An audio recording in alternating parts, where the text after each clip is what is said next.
Hi guys, welcome back to my channel. നമ്മൾ കുറച്ചായാലേ കണ്ടിച്ച് കാണാത്തതിൻ്റെ കാരണം എന്നൊന്ന് ഞാൻ പറഞ്ഞുതരാം. അതിന് മുമ്പേ നമുക്കൊരു ട്രിപ്പ് പോയല്ലോ. പിന്നെ പോകുമ്പോൾ കുറച്ച് വൃത്തിക്കും മെനക്കെല്ലാം പോകണമല്ലോ. അപ്പോൾ ഞാൻ വേഗം പോയി ഐബ്രോസ് റെഡി ചെയ്ത് പിന്നെ ഒടുക്കത്തെ ചൂടായിട്ട് കുറച്ച് തണുത്ത വെള്ളം കുടിച്ചു. അപ്പോഴേക്കും നമ്മൾ ബസ് വന്നു ഗേസ്. അങ്ങനെ ഞങ്ങൾ ബസ് കയറി പിന്നെ ഐബ്രോസ് ചെയ്ത് ത്രെഡ് ചെയ്ത് വൃത്തിയായി നോക്കുന്ന പട്ടി ഷോ ഞങ്ങൾ കാണുന്നത്.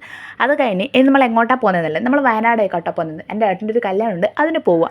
പിന്നെ പോകുന്ന വഴിക്ക് ഫോർ മീ വയനാടെന്ന് വെച്ചാൽ ഈ ചുരം കയറി ഇറങ്ങുന്നതല്ല, കാട് കണ്ടാൽ എനിക്ക് അപ്പം വയനാടാ ഗസ്. കാട് എത്തിയാൽ മതി. അപ്പോൾ വയനാട് എത്തിയെന്നാണ് എൻ്റെ ഒരു നിഗമനം.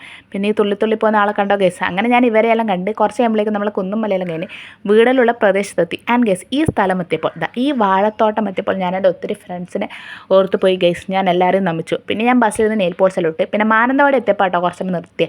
വിശന്നുകൊണ്ട് ഞാൻ പോയി തിന്നാനുള്ള കുറച്ച് ആൾക്കാരുടെ സാധനങ്ങളെല്ലാം വാങ്ങിയിട്ട് വന്നു. പിന്നെ ഞാനും അമ്മയും കൂടെ ബസ്സിൽ നാലും തിന്ന് അപ്പോഴേക്ക് നമ്മൾ ഏകദേശം എത്താനായിട്ടുണ്ട് കേട്ടോ. നമുക്ക് മീനങ്ങാടി ഇറങ്ങണ്ടേ. അപ്പം ഞാൻ മുടിയെല്ലാം ഒന്ന് വൃത്തിക്ക് ചീന്തി സുന്ദരിയായെന്നൊക്കെ നോക്കി. അങ്ങനെ ഞങ്ങൾ കുറച്ച് കഴിയുമ്പോൾ വീട്ടിലെത്തി. പിന്നെ രാത്രിയായപ്പം ഞാനും ഏട്ടനും ചേച്ചും കൊണ്ടൊന്ന് പുറത്ത് പിന്നെ വീഡിയോ എടുക്കാൻ പറഞ്ഞപ്പോൾ ഈ കുരിപ്പ് ഹെൽമെറ്റിൻ്റെ സാധനം ഇട്ട് ഗേസ്. അങ്ങനെ എല്ലാം പറഞ്ഞ ഇടയിൽ ഇതെൻ്റെ മാമൻ്റെ മോള് അമ്പുട് കേട്ടോ. അമ്പുട് എന്നെ കിടമ്പോൾ ചോദിക്കുക യൂട്യൂബിലുള്ള ചേച്ചിയല്ലേ, കുഞ്ഞിക്കുട്ടീൻ്റെ വയതാണെങ്കിൽ അത് കേൾക്കുമ്പോൾ സന്തോഷമുണ്ടല്ലോ മോനെ. അങ്ങനെ കുറേ വർത്തമാനം പറഞ്ഞാൽ ദിസ് ഈസ് ആരോട്ടൻ ആൻഡ് മിതു. അപ്പോൾ അടുത്ത വിശേഷങ്ങളായിട്ട് ബാക്കി